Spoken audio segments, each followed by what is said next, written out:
I remember Liberty fans welcome to the post game. Another think you left in the post game right after the 5-4 loss in overtime. So here we go. Our next game is on Sunday in Florida, the same time. I'll be back at midnight with the highlights on Sundays.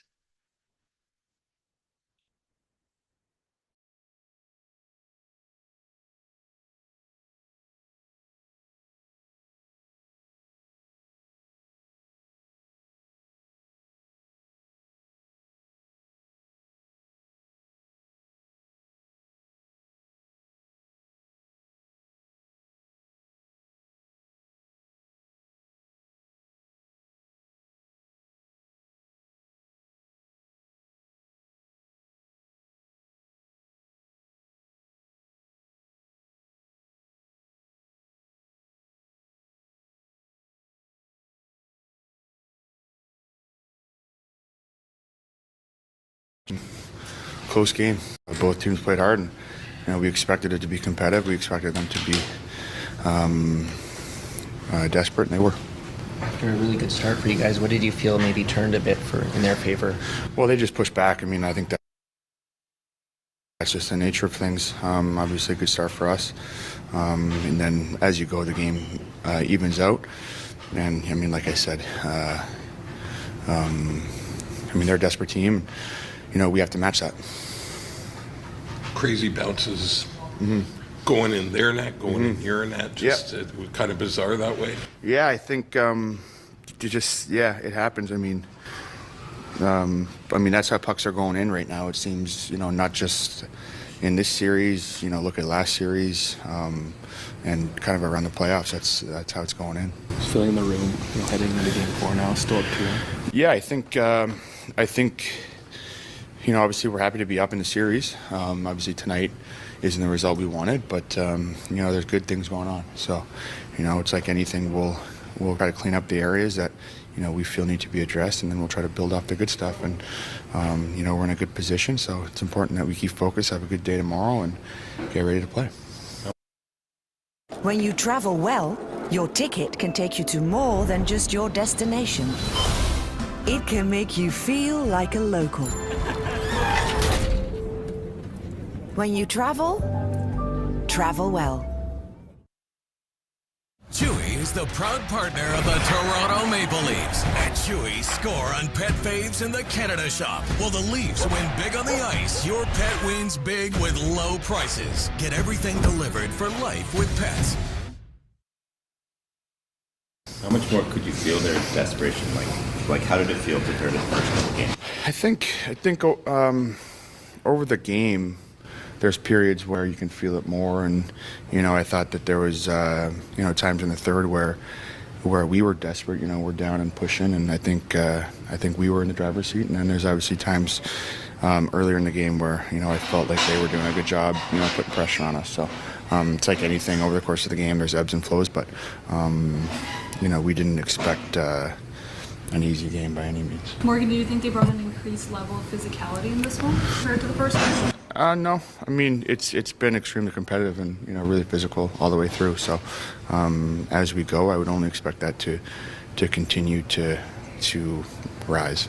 Joseph's playing there, the goalie's moving the puck a lot. How much of a difference is it when there's a different goalie coming in? It's communication. You try to make it so it's not too different. You try to play the same way. And Joe was outstanding tonight, and I thought he did a good job playing the puck. So, you try not to change anything depending on that kind of stuff. You try to kind of stick with the same program. John, great start for you guys. What turned you first? They're a good team, and they pushed hard. We didn't execute as well, played through the pressure as well as we have, like you said, in the first, and throughout maybe the first couple games of the series. But we battled really hard in the third, kind of got some pressure back, stayed on it, and earned an opportunity to win in overtime. Just didn't get the break today. John, what makes the Barkov line difficult to match up against? Pardon? Who makes the Barkov line difficult to match up against? Well, they think the game so well. I think two of them up for the Selke, so they think the game extremely well. They have great instincts. great sticks. They knock pucks down. They tip pucks. They just make it difficult to make plays. So that's the challenge of playing in the playoffs, playing against top players, top teams, and find your way through that. What can the team take away from how you battle back in the third as you look forward now to Game 4? Yeah, we just, whatever happens, we just keep going. Got to keep playing and keep pushing, respond as the game is being played, and we know we can be better. We have to be. So, great chance for us to regroup and get back at it on Sunday. What's standing out to you about Marchand so far in this series? He plays hard. He's always played hard. He's obviously a very good player. So, go out there, play everyone hard, and for us to try to be at our best and continue to get better. You guys probably would have taken 2-1 up to start the series. What's the feeling heading into Game 4? Yeah, it's a battle. So, chance to regroup here. Excited about the opportunity that we have on Sunday. We're right there, so just keep going, and like I said, just have to keep getting better. Obviously, didn't get the break today. We know we can be better in a lot of areas, and a chance to regroup and reset and get back at it. What was the difference in your mind tonight? Yeah, I mean, it was a hard game on both sides, and some different momentum shifts out there, but I thought we played a strong game, especially in the third and overtime, and the difference you see is just it's a bounce one way, and that's how playoff games go. So just going to reset and get ready for the next one. Some strange bounces in the game both sides. How do you reset after some of those two other ones go in, especially? Yeah, you just shake it off. Like you said, it's bounces go both ways, and that's hockey. So just reset, focus on the next play. How much more emphasis are you putting on trying to play the puck on the Dolphins? Yeah, I mean, they rim the puck a lot, so I'm just trying to do my best to help us break out. What's the key in that scenario for you, like playing the puck? Getting it to our defensemen or our players, yeah. Is it just speed and making a quick decision, or scanning early, or? Yeah, all those, yeah. How did you feel tonight, Joseph, just about your game? Good. Did the same thing as I always do, and just came out on the wrong side. What can the team take away from the way it battled back in the third there? Yeah, I mean, I think we've preached all year to play to our process, and regardless of how the game goes, what the score is, where the momentum's at, is sticking to that. And I think we've done a good job of that over the course of playoffs, and especially tonight, getting to that in the third and overtime, and I think that's what we fall back on. Did you see on the winner another pinball? Truthfully, I didn't really see it. Didn't really see much. I guess it went kind of up after it hit Mo. So, like I said, bounce go both ways. How much more do you feel like they're trying to bump you, get in your crease, than in a regular season game? How much are you feeling that? I'm not really noticing it too much. I think it's expected as playoffs. Teams on both sides are going to drive the net hard, and that's part of the game. What do you see as the difference in this one? Bounce. I mean, I think it hits us and goes in the net. We had one that hit them and goes in the net. That's what it comes down to in these tight games in the playoffs. You see it across the league too. Bounces that go your way, and they got theirs tonight. What changed? Obviously, incredible start for you guys. What do you feel like maybe they were doing to get back in? Yeah, I thought they obviously had a great push in the second period, and then we came back with our own in the third, tie it up, and force it in overtime, and we had our looks in overtime too. It's a good hockey game, and we regroup and focus on our start for Game 4. What can you take forward from how you guys did fight back in the third period, down a goal to force the extra period?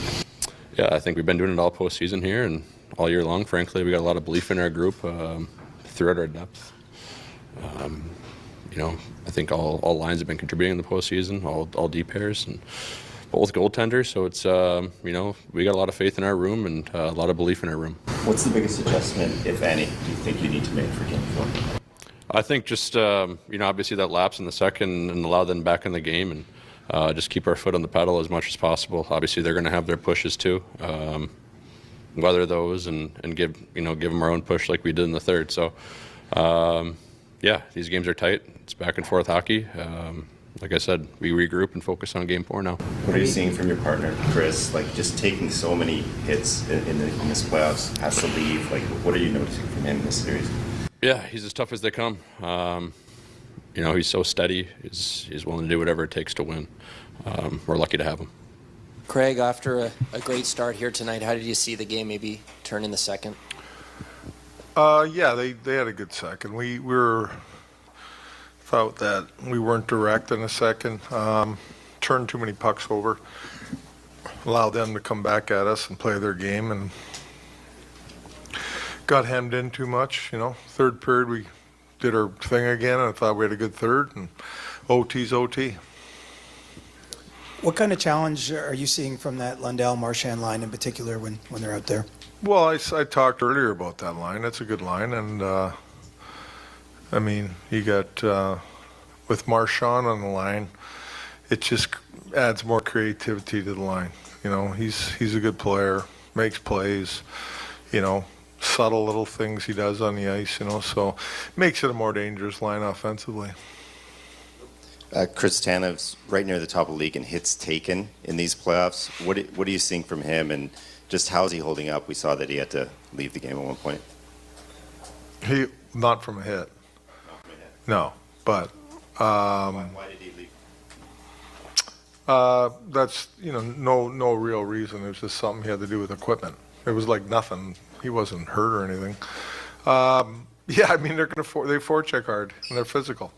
You know, that's the game. So, there's, you know, can we get better holdups at times? Yes, and I think that's important that we do that. But you know, they're gonna bang the body. That's what they do. They rim everything in, and they're gonna get on you, and they're gonna be physical. He's fine. I mean, it's part of the game. We got it. You know, we're gonna get hit. We're gonna hit. I mean, we're just got to deal with it. What can your group take forward from how you guys did push back, reset in the third? Well, just playing our game for the whole 60 minutes. Like, we had a good first, I thought, and then we came out in the second, and we just didn't be like, you know, like I talked about, we got to be just direct with what we need to do. And, you know, the third, I thought we got back playing our game, and we were pressuring and putting pressure on them and getting pucks in behind them and going to work. You know, so we got to continue to do that. And then overtime, I mean, we had our opportunities. We had ozone time and doing things. It's a bounce. That's what happens in overtime a lot of times. Craig, what led to the decision to go with Dennis Hildeby as a backup tonight, and what did you make of Joseph Wall's He was sick. Murray was sick. And that's why. And what did you make of Joseph Wall's performance? Yeah, I thought he was really good. I mean, I don't love the fourth goal, but other than that, I thought he was solid.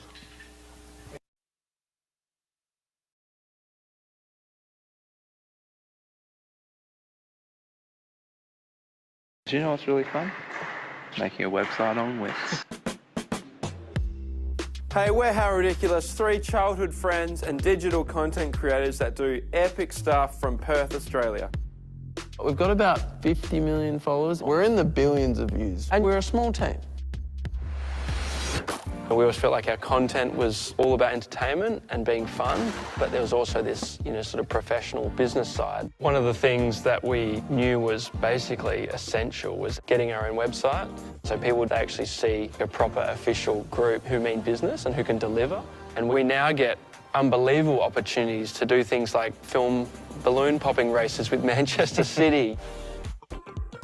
I don't know all the things that we're going to get to do in the next year or 5 years, but if we can do this as a job, anything's possible. Growing up, I really didn't have a lot of experience or knowledge about credit. With that yes to credit from Capital One, I was able to start building up my credit. I use it to go grocery shopping, pay bills, and by using it responsibly, watching my credit score go up, I think it's wild. We're not taught financial literacy in school, given the importance of it in order to make it in this world and get cars, houses, things like that. Hearing that yes from Capital One allowed me to live the life I wanted to live.